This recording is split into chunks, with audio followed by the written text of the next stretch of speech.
why bougie savage and what is bougie savage? So the way that I view bougie savage, I kind of love it though. The bougie savage, one, I think there's all this thing inside of us that we want to be a little bit of bougie. At least in my community, I think the people that walk with me, there's this like desire of like, I kind of want to be a little bit too much, but I'm also a little bit afraid, which is fair because wanting nice things and wanting to make lots of money and wanting having a romance of the ages and wanting to stay at the best places and eat the finest foods and do these kind of things, it's like demonized nowadays. It's like we must struggle, and I really just, I don't subscribe, like unsubscribe to those kind of things. So there's the bougie aspect.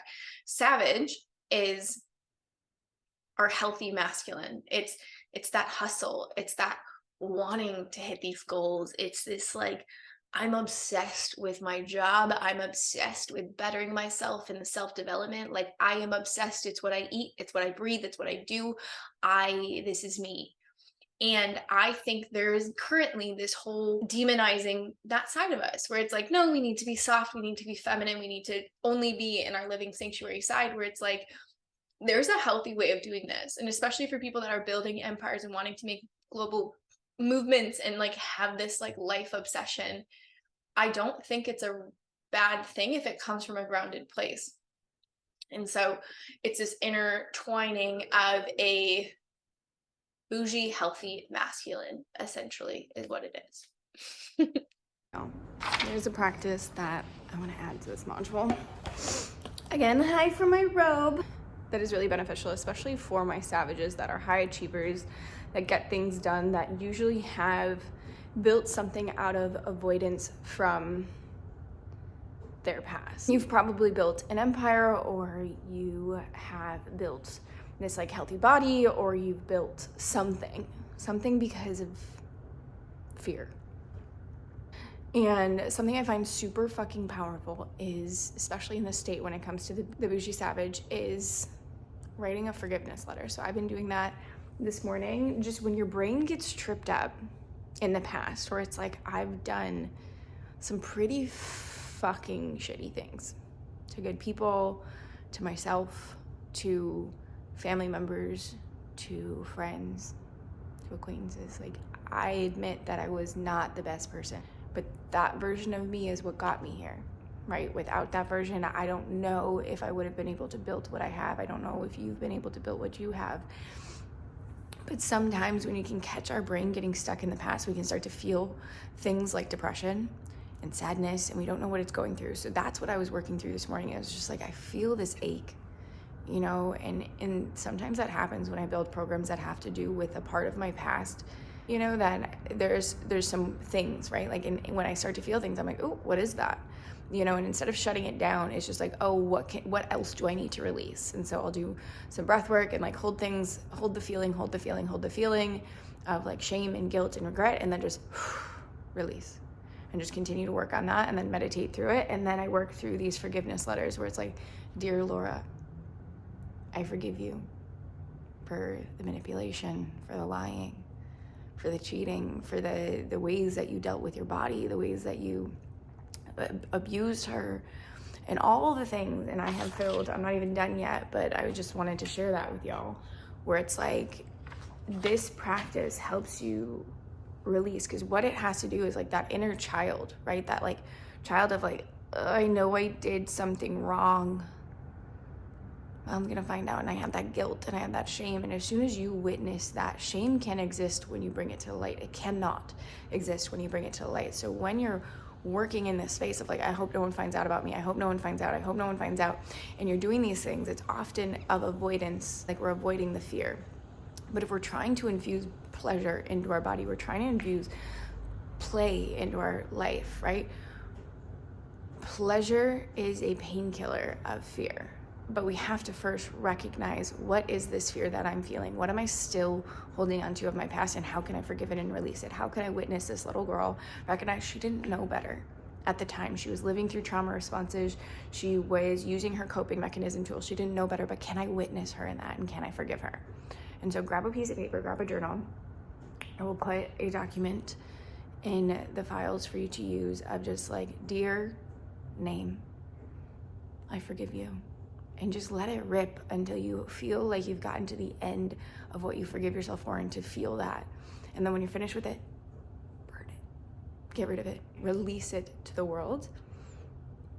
And then move through that. Okay.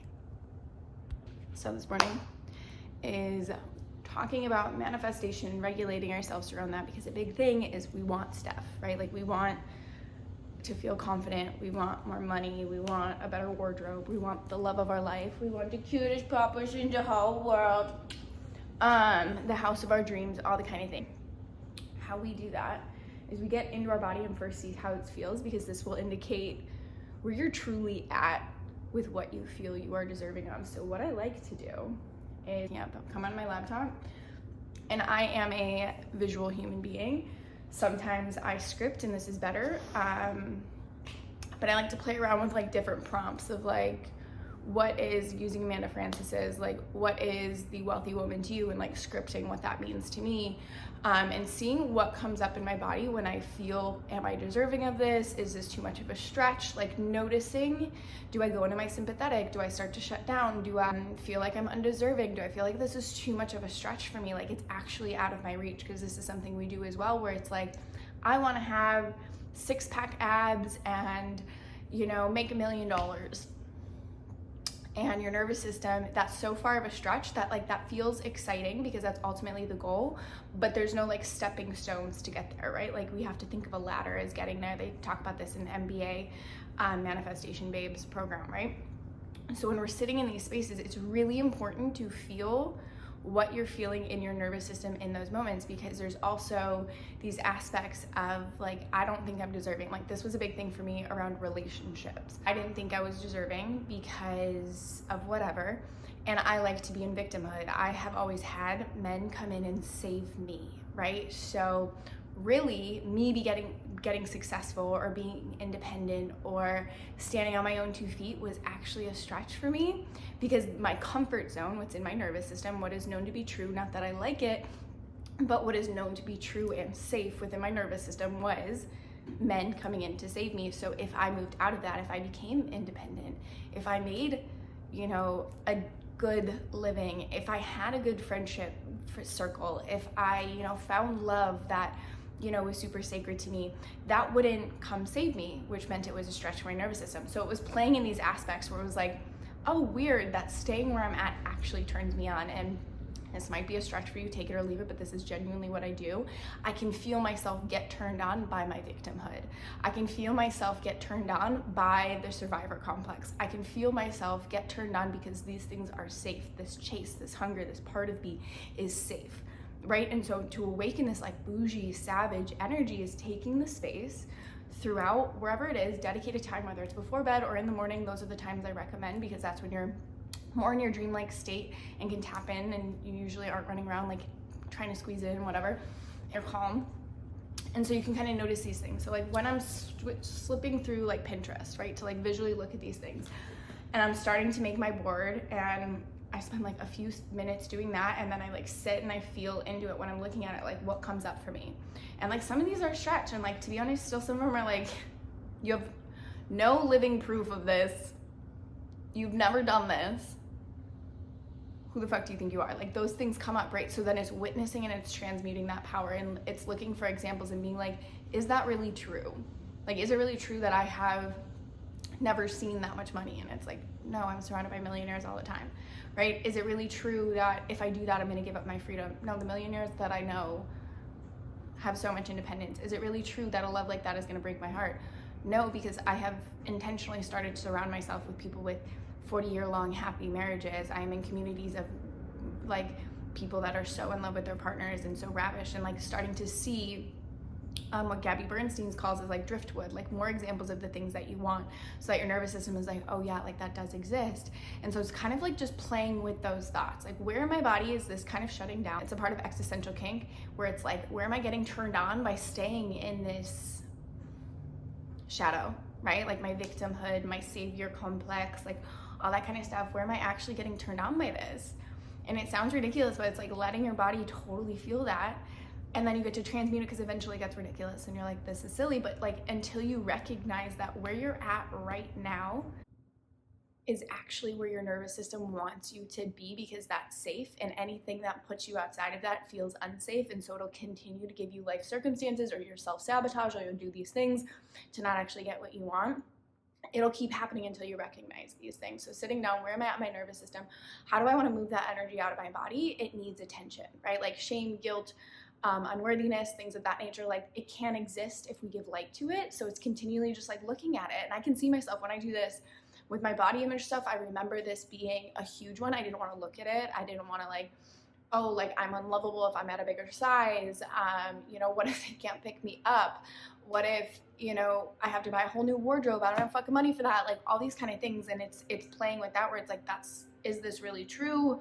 Where is this coming up in my body? Where is the survival complex coming up in my body? And kind of transmuting that. So spend some time wherever you are in your day, and like, one, you can make a vision board, you can script. So scripting is like writing out, and I did this like last night even, where it's like writing out, I wrote out like what I'm moving in September, right? So I was scripting out like, oh my God, it's the day before my move. We have the most fantastic apartment that we're moving into.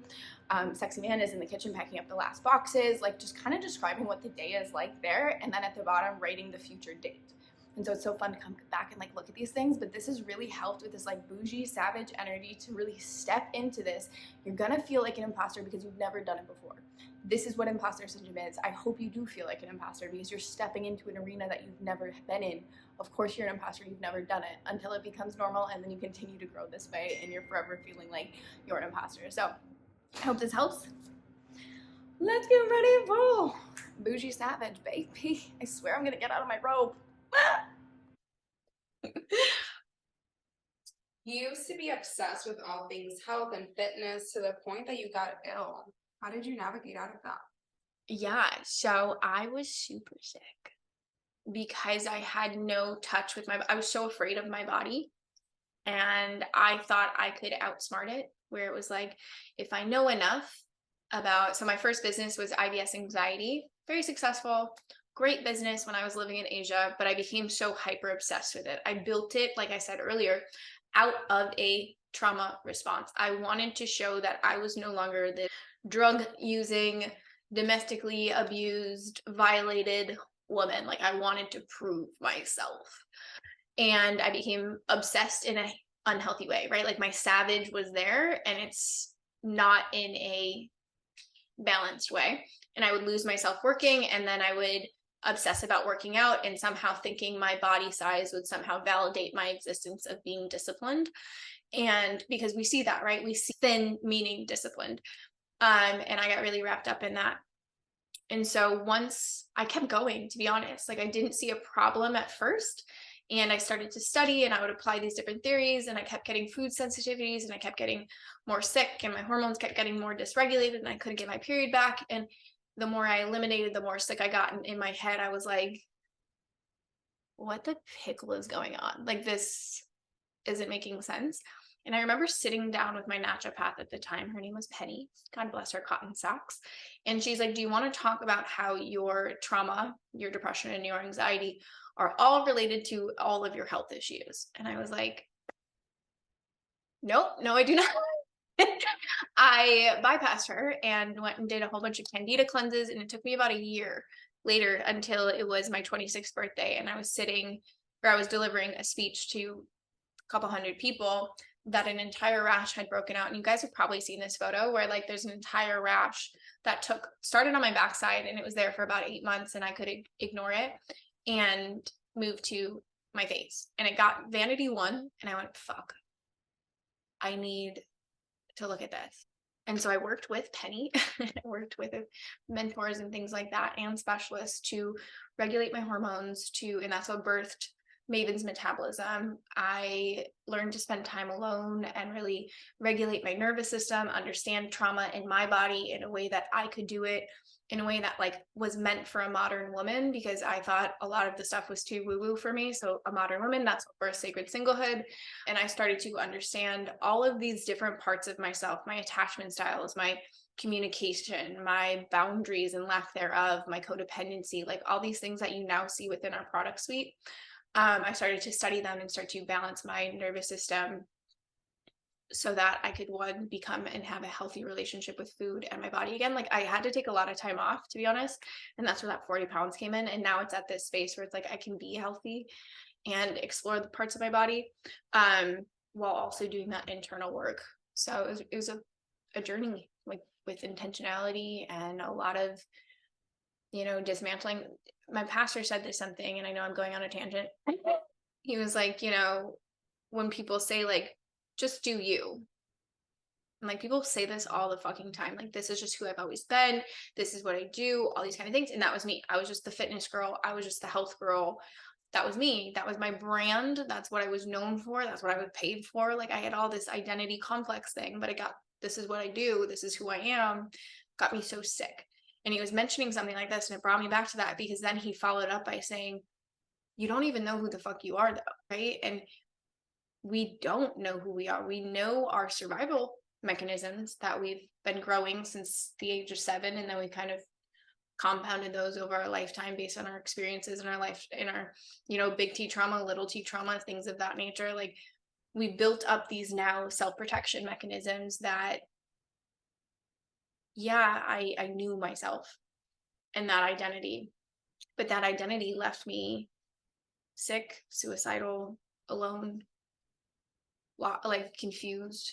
And so it's really kind of witnessing that. And that's what I would do. Like, if I look back at it now, granted, he said this like a week ago, but if I think back to that experience, that's kind of what I was challenging. Like, I don't know myself, but I have this vision of who the fuck I want to be. I want to feel confident. I want to feel comfortable. I want to feel what it means to, like, be truly happy. Like, and, like, happiness, I get, is kind of this, like, thing that's out there, but it's like this peace, this inner peace. I want it.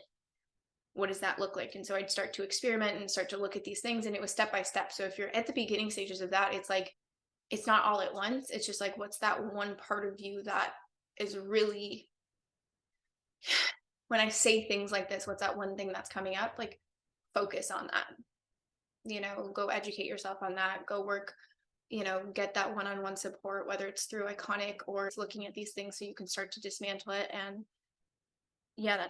that's where I went. It was a journey. It still is a journey. That's life. Okay, friends. I want to talk about days when you're feeling like a potato. Because those days are when the control can start to creep in, when the self-deprecating thoughts get in the way, when you look in the mirror and you're like, a slob, you should be doing something. And this is why it's so powerful to, like, witness your thoughts, what's going on. And I think a lot of the times we try to bypass this, and we try to move through this, and we try to shut things down, and we try to act like it's not happening, especially on the way of dealing with body image recovery, because it's like, oh, I don't want to think about it because that hurts. And we get so distracted and bypassing or self-deprecating. I was talking to Sexy Man last night, where it's like, what's the difference between positive savage tendencies and negative, where it's like, in the gym, it's like, fuck yeah, go harder, you, and like how men talk to themselves, they're like, you little bitch. Like, they're going at it. And we were just kind of having this conversation where, for me, I'm the nicest person to myself in the gym, because I'm like, you're so strong, like, one more rep, like, you got this. And then the rest of my life, I was very mean to myself, and especially during recovery, like, everything I would say was just, I wasn't doing enough. I was obsessing about my body. I couldn't focus on anything else. I was walking way too many steps. I was hardly, like, sitting down and working. It was hard for me to show up live because of how my body looked or how I looked, and, like, showing up in, like, the raw form felt like it wasn't good enough. And I thought I had to put on a performance, and I had to do better. And in those moments, I let my inner child speak. I let her have a voice. I allowed myself to witness, oh, like, you're afraid right now. Oh, you don't feel lovable. Oh, you don't feel worthy. And I would just witness it without her being wrong, without, trying to fight her, prove or fix it. It was just there. I think a lot of times we're avoiding these emotions, these bad feelings, these bad feeling days that can come is like, I feel fat, I feel tired, I'm hormonal, I haven't slept, I had wine last night, like, fuck, you know, there's what's going on with the moon. It's like all these kind of elements can play into the fact that you're feeling a certain way and you're feeling harsh on your body in the moment, and it's kind of taking that into consideration, and the human aspect that just because you feel something doesn't mean it's going to last forever. And I think we get tripped up in that. We think, oh, if I feel this negative emotion fully and completely, and if I just have a day like my burrito day, that's like what I'm doing today, if I allow myself to have a burrito day, then I'm not fixing anything, and therefore that means I'm not worthy because I should be fixing something. But that's very masculine energy, and that's wounded masculine energy, thinking we have to fix something that's broken. Like, there's nothing broken about you because you feel bloated, or because, you know, your body looks different than it did yesterday, or because you have some pimples on your face and you are human and it's glorious, or your boobs are doing weird things, or I don't know, whatever it is that you're struggling with. Like, you're human. You get to be upset about these things, and it's just what are you trying to make it mean about being upset about these things? Does that make sense? And so what I always like to do is I give myself the space. Like, and again, I know I have the privilege of doing that, but it's one, witnessing, like, where in my, I have this thing called a dopamine checklist. And so I go throughout my day, when we're in these fight or flight states, our prefrontal cortex shuts down and we're kind of stuck in our amygdala, which is our barking guard dog, and we don't really make sound decisions, and we forget the things that bring us joy. And so I have a list in my phone of the things that bring me joy, and the way I built that was just noticing throughout my day the things that bring me joy: walking, getting sun on my face, calling my best friend, calling my boyfriend, working, like this stuff reminds me of my power, going to the gym, reading a good book, which is what I've been doing, taking a bath, which is what I was just doing, and different things, right? And so your list is gonna look however it is, and looking at the dopamine checklist and being like, okay, my human is being human right now, without that meaning that you're good or bad. You're just human is being human. What on that list can you do right now to feel good, right? Reminding yourself that the bad feeling that you're feeling right now, whatever it is, it's not going to last. It's not. It's there, and it's probably been there a really long time, but you're in this program for a reason. You are paying attention to that voice now, right? Like, the reason things haven't worked before, whether you've been in therapy or you've done the books or you listen to the podcast or you've done a program, is it hasn't been given light. It's probably been given attention, right? You've maybe looked at it at therapy. You can identify, well, this came from my mom, and this came from my dad, and this came from being bullied in high school, and this came from, you know, that boyfriend that left me for my best friend, and all the kind of things, or the time, you know, this happened in sex. Like, we can think back of all these origin stories, but the reality is, in the moment of when something happens, we don't give it air. And if we don't give it air, and we don't give it attention or intention, nothing is really transmuted, right? So it's witnessing, going, okay, I see you, I see me, I see the fact that you feel bloated and all these kind of things. Let's look at it. Did you sleep well? Have you eaten? Are you hormonal? You know, what did you do last night? Did you drink extra wine? Did you eat more cheese? Speaking for myself, like, looking at these things from an actual point of view, and then going, okay, so there's my humanness in there. I'm allowed to be human. Now what do I want to do, right? We got to move it through our body. We got to dance or shake or whatever in the somatic stuff. But then look at your dopamine checklist. Go do something that makes you feel really good, right? No one else can do that for you. I think we wait a lot for, like, people to come and, like, fix our problems, but you have an inner masculine and you have an inner feminine. Use your masculine to help soothe your inner feminine right now that wants love, that wants to be told she's pretty, that wants to be pet, that wants to be hugged. Like, what can you do? How can you be your own boyfriend? How can you be your own partner in this space at that time and show up and love yourself a little bit more, right? So when these thoughts come in, it's just it means nothing about you. It just means you need to be a little bit kinder. Like, yelling at yourself isn't gonna make the feeling go away. It actually compounds that negative emotion.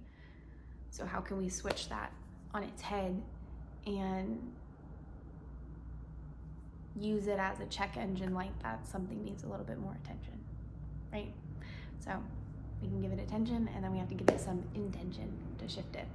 So I hope that helps. There's this mentality that women can't feel confident until they quote unquote fit into those small jeans again, or they can't start dating until they're at the weight that they desire. And this leaves a lot of women feeling defeated through the process. How do you help women navigate this? I'm gonna keep her as an example because she's fucking epic. But it's one of these things where it's like, go through, like, we went through, like, what are you surrounding yourself in? And it's not just like, what are we feeding into our mouths? It's like, what are we feeding into our environment? What are we feeding into our ears? What are we feeding into our communities? And looking at these aspects, because it's like, yes, that is a belief that is out there. We cannot deny that. And it's silly for us to be like, oh, peace and love, and let me write my positive affirmations on my sticky notes. I love them, but there's the trauma work, there's the body work that needs to be done of regulating yourself to get comfortable for where you're at. This is why I highly, highly, highly recommend working with someone, myself, one-on-one. You can't do brain surgery, like, brain surgeons can't do brain surgery on themselves, right? Like, I have a mentor, everyone has people, a therapist, things of that nature. It's like, people to come in and shine light on the parts of yourself where your habits are getting you stuck in the belief systems, and you're repeating these cycles even though you don't feel good within them. Like, you believe these thought patterns and you believe them to be true, because the way that we feel things is like, our body feels these emotions. We feel guilt, we feel shame, we feel self-loathing, whatever we're feeling because of the shape of our body.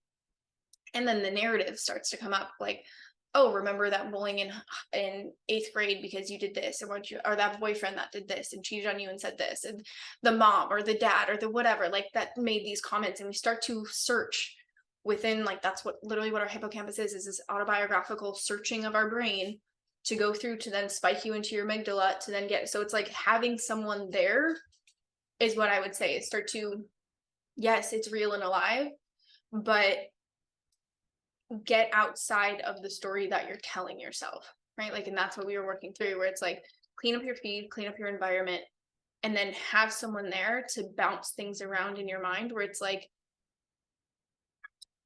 is this really true? And where does this come from? And how can I release this trauma response, this repeated pattern from my body? Because if you're not completing the cycle around that, we're just kind of putting a band-aid over a bleeding wound at the end of the day. This is what I believe affirmations to be. So ultimately what we walked her through was regulating the body, getting comfortable in this new body so that she can then show up and, she better relationship with her daughter, better relationship with her husband, went on to go get her own certification for becoming a coach. Like, the things that happen when you actually do this type of work and work with someone at a high caliber in that way, to witness your brain outside of you witnessing your brain, you can start to set yourself free and become more confident and regulate yourself and achieve those big old goals that you've been having for all these years.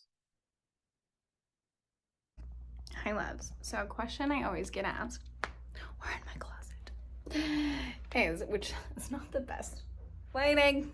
I don't really like it, but we're here for it. A question I get asked a lot is like, how my style. A lot of people want to know, like, how did you learn this? It's very unique, it's very bold, it's very out there. It's me, it's an expression of my art, it's something I love, and it was not always like this. I used to hide my body. I used to wear very covering things like sweaters and sweatshirts and sweatpants and all that kind of stuff, and now it's the running joke. Like, I genuinely don't own sweatpants. Like, these are my sweats. I own a bathrobe that you guys have seen a lot of. And the way that I found this to be, because a lot of times I felt this, like, I wasn't happy in the body that I was in because I had to gain 40 pounds and I wasn't used to that. I was used to, crop tops and my abs being out and my body looking a certain way, and therefore I didn't want to show my body. I didn't know how to dress it. I didn't take time to know to dress it. because I was ashamed. And the truth is, I had to wrap my head around the fact that I am the shape that I am because I had to get healthy, right? And so it was really coming to terms with the fact of, I'm this size now. I'm this size for health. I'm this size no matter what size you are. It's like, you're there right now. And so hiding your body and shaming your body, like, you can't heal a body that you're at war with. It doesn't work, right? And it's getting comfortable being seen, especially after sexual trauma and domestic violence. Getting comfortable with eyes on me was very hard, right? Like, people looking at me, I always thought they were thinking things, or I thought I was an attacker, or I was afraid it would activate guys from talking to me. Like, I didn't want any of that to happen. So I had to, do all of the trauma work around that. And that's more at a higher level. That's where we tap into iconic, that's that type of work that we can heal. But if you're at that stage and you just want to learn, like, how do I explore? Like, adapt the concept of every day is Halloween, right? It's gonna feel weird because you've never done it. And I'm gonna say this so many times because it's gonna feel weird because you've never done it. But it's really dismantling that belief that your body's not worthy of being decorated as an art form simply because of the size that you're ashamed to express and get comfortable in. Like, really do the fucking inner workout. You are so safe. Your body is so safe in wherever it's at right now. And so now where we get to play, if you want to lose weight in a healthy way, and we'll talk about that later, but it's like holding on to the weight is a protection mechanism anyways. So it's like, if you're going to shame the weight, it's not going to fall off anyways, no matter what you're eating or how you're moving your body. So it's like, figure out a way to get comfortable with this first off. And then the way that I found my style, which I love, is I literally, Rent the Runway. I did that for a while to find my style. And then I would rent my best friend's closet, and I'd mix and match different pieces that she had to express myself, and really just kind of going through and seeing what kind of looks. Like I showed you earlier today, like how I manifest in my manifestations, like on Pinterest. Like, I go through and I see these styles of these like bougie, elegant women that dress sophisticatedly but like still sexual. A thing that's missed in modern dating is a lot of us are lazy and trashy. I really hate the looks that are happening right now. And the thing that I realize for high value men, they're attracted to elegance, they're attracted to boldness, they're attracted to classiness. So where can you start to elevate that part of you and bring it forward? What does that look like to you? Like, when you're looking at people and you're like, wow, that woman, like, she has it, like, she's there, like, what is her style? She took time to figure out her style. And so it takes time. It's a lot of practice. I get it. It costs money. This is why if you have a friend that you can clothes swap with, that's something, a lot of thing that when I was living in Thailand, they did the whole clothes swapping for me. And when I first started, I did a lot of shopping on Shein. I know people don't like Shein, whatever, do your thing. But like, I did it there because I had a look that I wanted to achieve and I had to do it away. Now I don't shop there, but at the time when I had no money, that's what I had to do. I love thrift stores. Like, that's something actually, whenever I'm traveling to different countries, I go lingerie shopping and I go to thrift stores because I like to do that when it's sustainable fashion and it's just fun and you get a good deal. But it does take time and patience. So if you are someone that's on a budget and you're like using that as an excuse, there's a plethora of ways around this. I know there's apps of clothes swapping, there's things of that, like you can buy used clothes. I personally like to go and pick things. But to find the shape that you like looking at like, where are your curves? How can you accentuate them? Like, I know I have an athletic build, so it's like, where can I, cut things here and bring things out and like accentuate my hips a little bit because I have them and I want to, show my curves in certain ways. I like things that are form-fitting at the top and then a bit looser on the end. It makes me feel more confident. Otherwise, it's switched. I like to have tight, and then I'll put like a loose shawl or a sweater around. That's my body type, right? Like, it's go to the store even and just kind of dress and pick things. Like, first go and look on a manifestation board, however you want to do it, and kind of scroll through what makes you what styles you like. Like I said, for me, it's a bougie bitch. It's the classy, it's the elegant, it's the whites, it's the neutrals, it's the blazers, it's pressed, it's clean. I love that look. As I'm sitting over here with like all the fucking shit. But that's my look, and you guys have seen that look. And then go to the store maybe and like try it on to see what fits right for your body. Like, is it stuff that, I know when I was a little bit heavier, I liked wraps like that cut me in my waist because it helped with that. Like it suited my little hourglass figure that I was courting at that time. Now it's more of like my shoulder. Like, learn your body type and play with it. There's no shame. You cannot switch your body type right now. We're not going to manipulate it. We're not going to starve it. We're not going to outwork it. We're not going to do these kind of things, because that is not what we do as a Boundless Bonita. We work with what we got, right? So look at what you want, what kind of style you like of other people. How can you make it your own? Every day is Halloween. I genuinely do that. It's like, what is my personality today? Like, what do I feel like? In different environments, I'm different type of people. Like when I go visit my sexy man in Florida, my style's a little bit different than when I'm in a city. Like, it gets to change and it gets to go, but it's like, genuinely just play with this and show up for the body you have. What you have is beautiful. What you have is so beautiful. And when you claim that to yourself, that's the confidence. That's what this whole program is, right? Like, the shape of your body and like the societal norms and the obsession, like that's just an indication like that there's something more, there's something deeper to go after. There's something, oftentimes it's usually love. Like, we take it out on our bodies, or we take it out on food, and we start obsessing about it because we're actually craving love.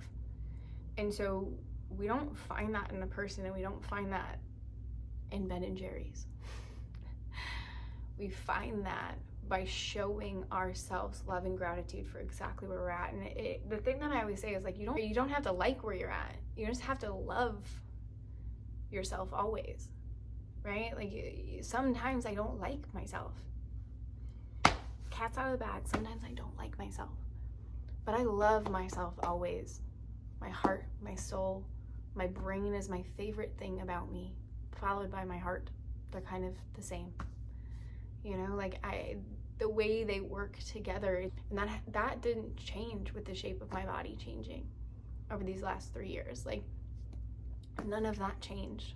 And when I claimed that, I started to unwind my entanglement and my enmeshment with my worth being dictated by society, because that's what we do. The one that has the abs, she's disciplined, she has this, all these kind of things. Like, it wraps us in these spirals. When we get rid of that worthiness wound being dictated by our size, we start to actually focus on the things that matter. Is my heart in alignment?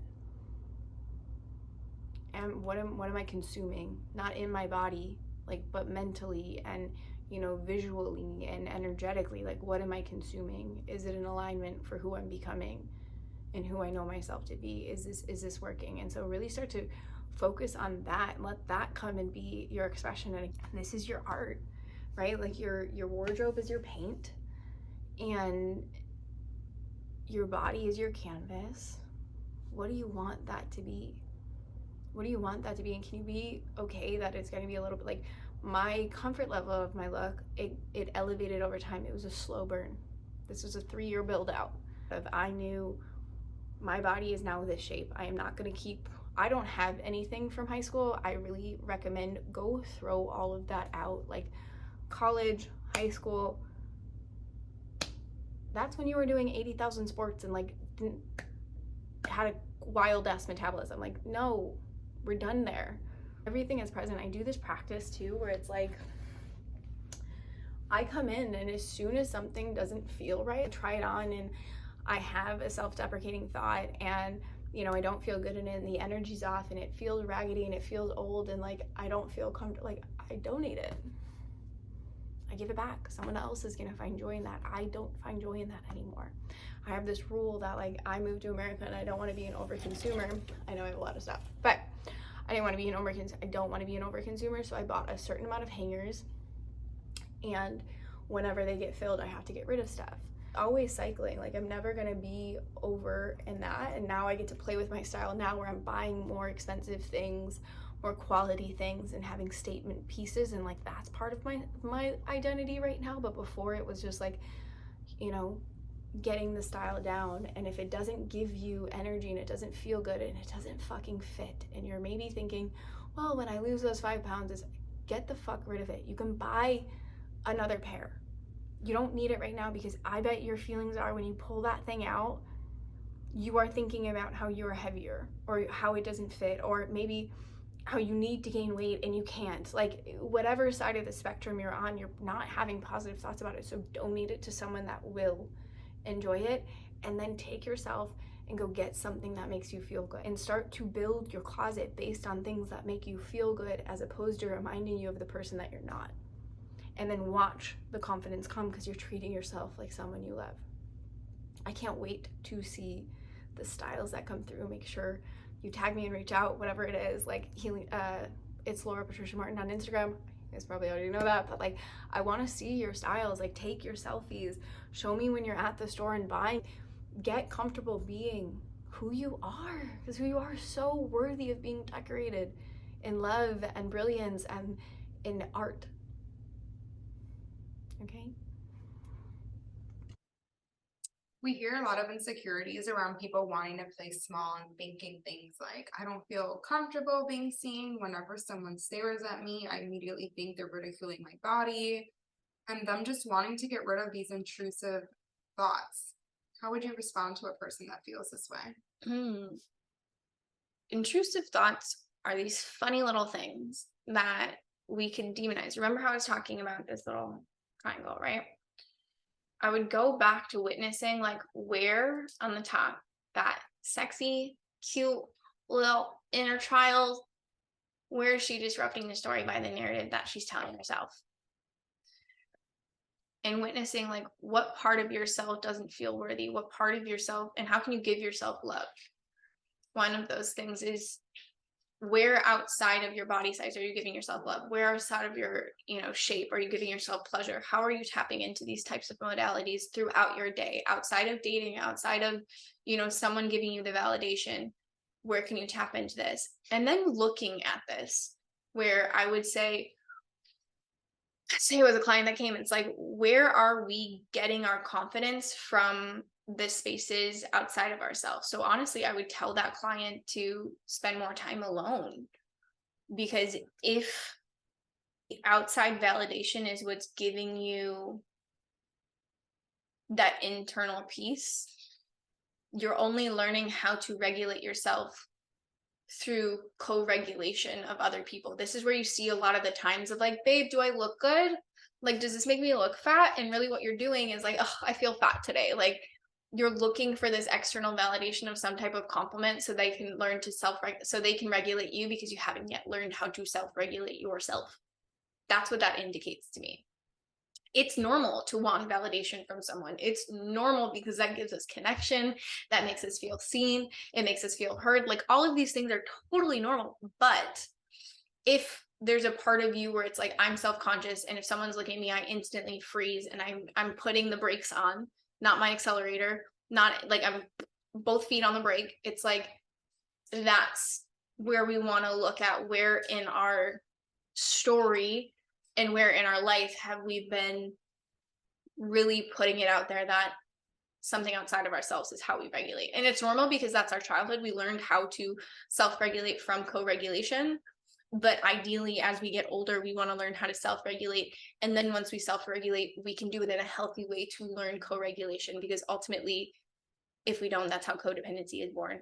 And if someone's kind of struggling with that, those things I kind of see go hand in hand. So I would look at that, where it's like, where can we start to self-regulate, which comes from spending more time alone and learning different tools and modalities and healing the nervous system and things like that. And then how can we healthfully co-regulate with other people? The final thing of the bougie savage and what helps with the body image and the confidence and activating your voice is making your word and your commitments law.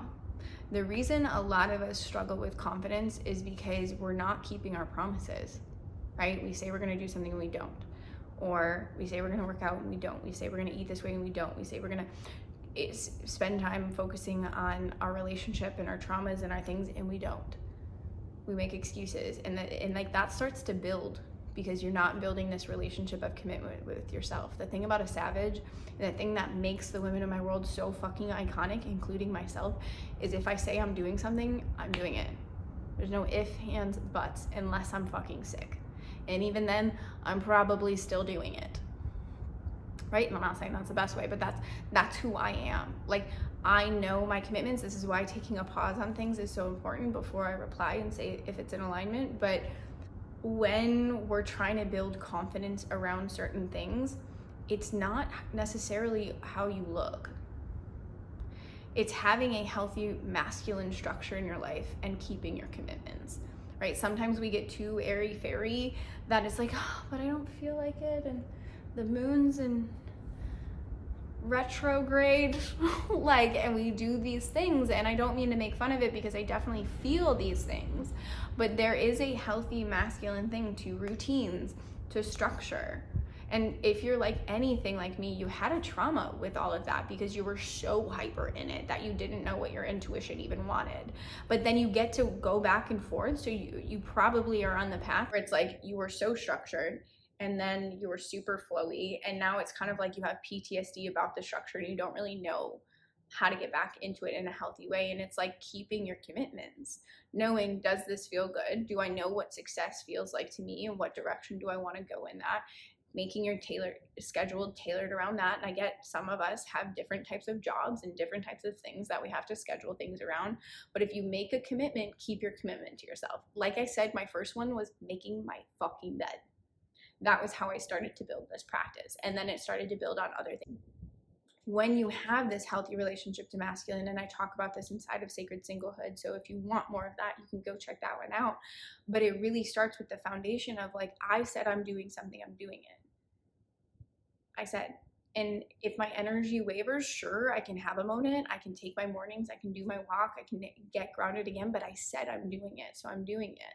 And that's where that, you know, like I said, on the bottom is living sanctuary, and then we have the savage, and then we have the sacred slut. It's like we get, it's the triangle, but the foundation has to be a living sanctuary, it has to be grounded, and then you get to build on top of it. And sometimes we have days and sometimes we have things, but make your word law. Start to build that trust within yourself, because if you build that trust within yourself, then you can gift it to another. But you can't receive love from anyone else and confidence from anyone else and reassurance from anyone else if you don't even have that with yourself. You have to go first, and then someone will come in, and then your partner will catch up, and then it's, but you are the baseline, you are the foundation of it all. So figure out how to keep your commitment to yourself and treat yourself like someone you fucking love and adore. Not that you're beating up to get to a certain place, but you love and adore, so that you can ultimately create the life that you want and have the body image that you want. And I get this isn't the typical thing of like having healthy body image. When we go back and forth between these self-development things and feminine and masculine and trauma and not like flowy and trust and intuition and all the kind of things going on, what heals trauma is consistency. This is why I said in the beginning of healing trauma, routines are actually very important, because you know what's coming. Predictability is so important for the nervous system. If you want to build a healthy relationship with self, it's knowing that you build all these habits, like all these things that I'm showing you, I don't even think about them. They're just habits. It's a thing my body does now. At first, it was fucking weird, and I had to set it in stone, and I had to keep my commitments, and I had to build it. And then it gets to a point, typically around the 90-day mark, that it's a thing. Like, I feel weird if I don't do it. I feel weird if I don't work out. I feel weird if I don't go for my walks. I feel weird if I don't get ready. I feel weird if I don't masturbate. I feel weird if I don't eat right. Like, I feel weird if I don't get sunlight or like do my meditation. Like, everything feels a little bit off because my body is now used to that. That's the comfort zone, right? So at first it's going to feel like a stretch because you're not used to it, but getting into these things is actually how you make them a habit. And how you heal your nervous system is you create more habits that are in aligned with the person you're becoming. So keep your commitments, set something in stone, keep going at it, stay consistent, start small if you need to, but make your word law. I started with my fucking bed, and now I run a global brand. Granted, there's more to that story, but that is literally the first commitment I had, and now my schedule is full all day long, and all of it gets done without me sweating, without me feeling like, oh my God, I'm pressed for time and I have nothing to, like, all the things. Sure, there's pressure points, but like everything is in alignment. Everything feels good because it's from a regulated nervous system. So find that space. Find that space. Regulate yourself. Feel into your body all day long. See what's going on. Keep your word. Right? Body image truly gets healed when you know you're doing your best. And every day you celebrate that I kept my word. And I do it every day. I'm my own best client. I'm my own best partner. I'm my own best lover. You go first, and the universe follows. How do you eat without restrictions when dating? Pickle. First off, I feel this because it's like this myth, this part of us where it's like, and I know we have felt this because we've had this conversation where it's like you get into a relationship and all of a sudden I'm like 15 pounds heavier. Like, what the fuck just happened? And it makes sense because we're eating more, we're drinking more, we're enjoying the moment, we're present. But then, like, if we've done that and then we bounce back, where it's like, I don't want to do that again. And I'm on this goal of being the sexiest version of myself that I've ever fucking been because I've done the self-regulation tools, but I'm on this mission. I'm experimenting with my body and da da da da da. But we want to keep our goal. There's balance. There's balance of doing these things. It's understanding, one, you don't have to see that partner and eat and drink and all the kind of stuff. And you can say no and eat the way that you want to eat. I see a lot of times, like, we have this people pleasing tendency that because someone is eating something and they offer it to us, we therefore have to eat it because that's the polite thing that we learned. How many of your mothers taught you that? It's like, don't say no. They're offering it to you and you're like, I don't fucking want that. I don't want those nasty ass green beans, you know? But we have been trained our entire life that, like, good girls say yes all the time to everything.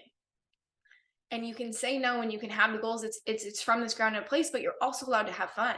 You're also, like, 2 days a week you can have pizza and you're fine. 2 days a week you can have a glass of wine, you're fine. Like, there's not this big everything will blow up, and kind of, like, trust yourself enough. If you're feeling like this, I can't go date and I can't go do these things because I have these body goals, it's a huge indicator that your body goals are coming from a dysregulated place, and a place of not truly doing it from a grounded space. And that's where I would say look back into that living sanctuary stuff, really lean into sacred singlehood, or look into working into iconic and looking at those programs because you want to get to a healthy place there, right? Like, I'm currently at the stage where I can have healthy body goals. I have a mission to be the sexiest that I've ever been this summer in my entire life from a grounded space. And it's very fun to achieve it. Like, it's fun for me, even though, like, tonight is date night and I don't know, I get mystery food delivered to my house because we're long distance. So I don't know what the food is, but I'm going to eat it and whatever it is.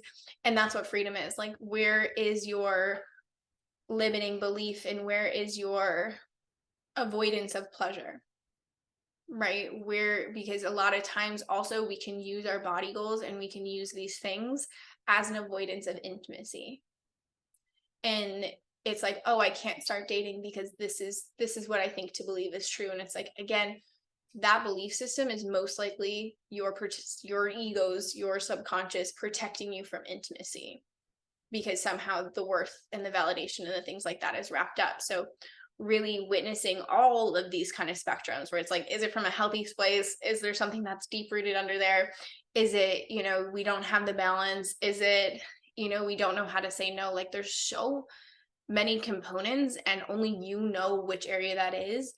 But really focusing that, I invite you to journal on that, where it's like, where in you do you feel that coming up? What's the resistance that you're feeling in one of those areas that you want to start leaning on? And then from there you can start to get a program, lean into iconic, do whatever it is that you need to do so that you can have peace, because dating is so fun. Like, you get to try new restaurants and you get to have new connections and meet new people and all these kind of things. And if your fitness goals are getting in the way, it's like, we need some balance integrated there. So you've already touched base on this, but how do we create balance between prioritizing our body goals but not obsessing, especially when we start a new relationship? Yes. So going back to what we kind of just talked about, it's what is your goal, right? Like, what is your here's what it is. What is your standard for yourself?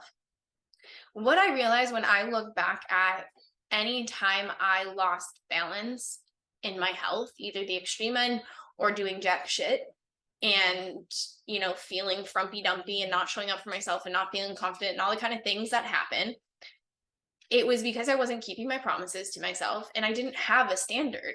So it was loosey goosey. It was like my expectation was way off the grid, which kept me isolated and alone. And my standard on the other side of the spectrum was super low. So I would do anything, I would eat anything, I would give up my boundaries and my routines for that person, right? When you become a high value woman, when you become fucking iconic,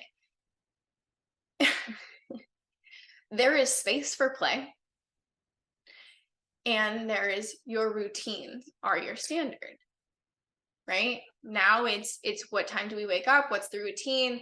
How can I keep myself accountable instead of falling in codependently and losing myself inside of a relationship? Instead, it's like, I love myself so much that I'm going to fill up my cup first because I know what makes me feel really fucking good. And then I'm going to serve from my saucer. And because cookies taste good right now, I'm going to go do them. Because going to this craft cocktail speakeasy feels fun right now, I'm going to go do that. Most of the time, you're sticking to your routines because that's how you balance yourself. That's how you know yourself to be. It's not getting so lost in this relationship enmeshment that we like, oh my God, we went on one date and now we're spending 2 weeks with someone and we have no routines and all of a sudden we're like out of whack. Like, don't do that. If you are doing that, go look at Fuck Codependency, the masterclass. Look at how can, what's your standard for yourself? For example, my standard for myself, my morning routine. I move my body every day, whether that's walking or lifting weights or HIIT or Pilates or whatever. Like, I move my body every single day. Sleep. I make sure I eat vegetables at some point. There's certain elements of my day or checklist kind of situation that are my non-negotiables. So what are your non-negotiables within the standard that you set for yourself as a high value, iconic woman? And once you have those non-negotiables met, allow some breathing room. Allow yourself to play. Like, you're not going to fuck shit up because you ate a taco. You're not going to mess up your plans because, you have some wine and date night and stay up till 2 a.m. talking about the plans for the future, because those moments in your relationship are the best. They're so fun. And to miss out on that because of fitness goals is such a shame. Like, that's such a protection and coping mechanism from our trauma responses. And alternatively, to fully lose yourself in that, you're eventually going to grow bitter. And that's when you really want to start to work and look at your people-pleasing tendencies, which, again, go look at Fuck Codependency or go look at Sacred Singlehood and all that kind of stuff, because those are really good elements of learning that stuff where we often self-abandon and can avoid those things. But when you know yourself, when you are iconic, when you're a high-value woman, when you are balanced and regulated and have healed your trauma and have the tools, that stuff won't be a worry anymore. And that's ultimately what I want to get you to. Because what I say often is, like, you're going to forget the war against your body was even part of your story. And that's where I want that to be. So